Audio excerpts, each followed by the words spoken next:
Choosing the right sketchbook can be complicated. There are so many varieties. So how do you pick the right one? Today, I'm going to be breaking it down into 5 simple things to help you pick the sketchbook that's right for you. Hello, welcome to Drawing with Pri. Let's start with what is the right size of sketchbook.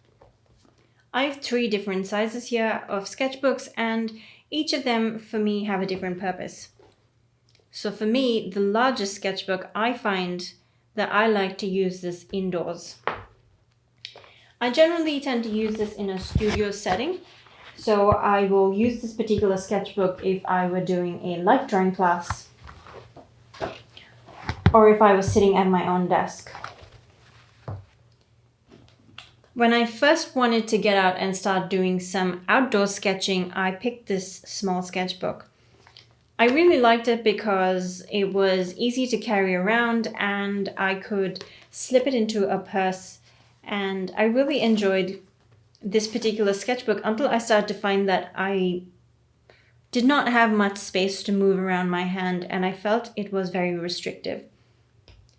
So then I picked this particular sketchbook. This particular sketchbook is A5, and what I liked about it was that when you open it, it can open up into a double page spread, which gives me a lot more room to move my hands around and be more free in my movements. While this one might not fit in a purse or a wallet, what I liked about it was that I can easily put it in a bag and it's very lightweight. And it's easy and portable. However, there are some artists who swear by really small sketchbooks and they even go smaller sometimes. So what you pick will really depend on your preference. So the next thing to consider is the type of binding that you like. Different types of binding has different types of advantages and disadvantages. So what I like about this particular sketchbook is that it can open up flat completely, and it is very portable because then I can hold it and draw on it as I am traveling. And it doesn't require needing to sit down and finding a place to be able to rest my book because it completely folds backwards. However, what I don't like about books with spiral binding is that I can't use the entire spread. Well, if I wanted to, I could use the entire spread, but the beauty of my drawing would be damaged by the spiral binding, which personally I don't like. What I prefer are these particular sketchbooks that open up and lay flat. But again, you can't really use this particular sketchbook if you were traveling and you didn't have a place to sit and draw. This particular book is not as sturdy as the other one. Personally, I don't mind that, but I can see that being an issue for some people. However, books that are hardbound do come with a few issues, such as the binding being a bit difficult to work with in certain scenarios. If you notice in this particular book, the binding is on a bit of a lean at the start and the end of the book. And so I like to use these thinner sketchbooks which don't have as much of a lean when you open them. So the next thing to consider when picking your sketchbook is your medium of choice.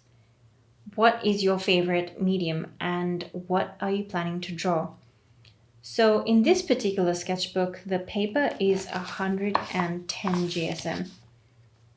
However, in this particular sketchbook, it's 180 GSM.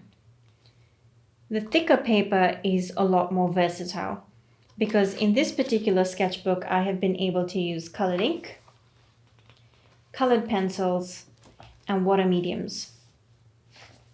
However, in this particular sketchbook, I have used washes with ink, but it does tend to bleed through. For papers that are thin and are about 110 GSM like this one, it's probably best that you stick to using it with colored pencils and pens. So how do you find the thickness of your paper? Well, usually when you buy your sketchbook, it will be written on the front cover. So when you're choosing your sketchbook, you want to make sure that you pick it according to your medium of choice.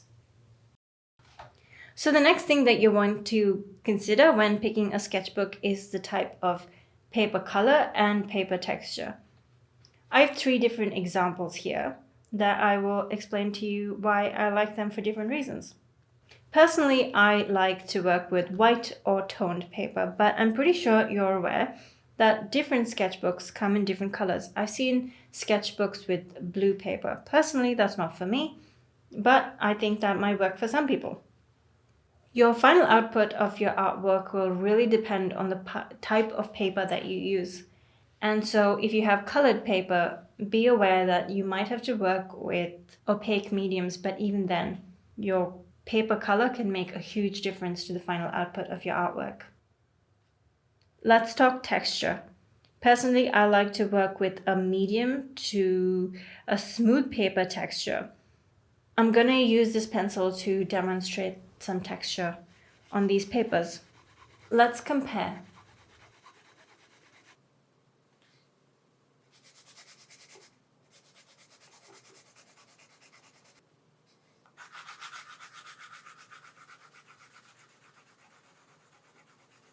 As you can tell, the more textured a paper is, as in this case, the more granular my marks appear. The less textured my paper is, the lesser granular my marks appear.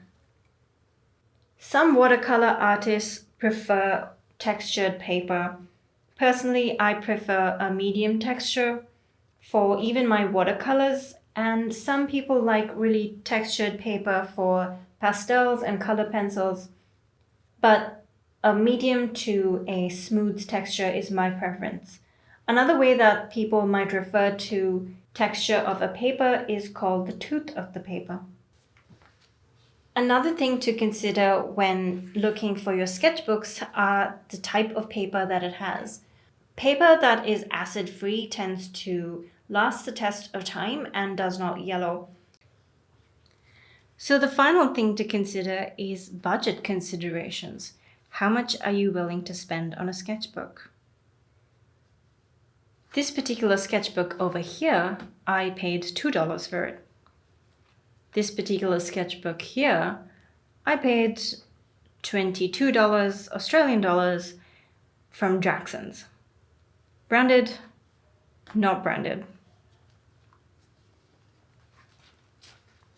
Personally, I prefer to work with inexpensive sketchbooks, and it's something that I would highly recommend for beginners. It gives me room to fool around, play, and experiment without really worrying about the quality of my work. And that is something that I think beginners could really use in their practice.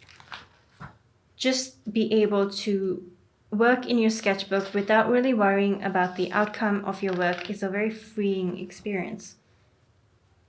I don't think that an expensive sketchbook is going to really add any difference to the quality of your artwork. It's only after more than a decade that I decided to work with these branded sketchbooks to see what the hype was about. When you're picking sketchbooks, pick something that has quality but is inexpensive, and most importantly, that it's not the type of sketchbook that you're going to be too worried about ruining with your pencil marks or your pen.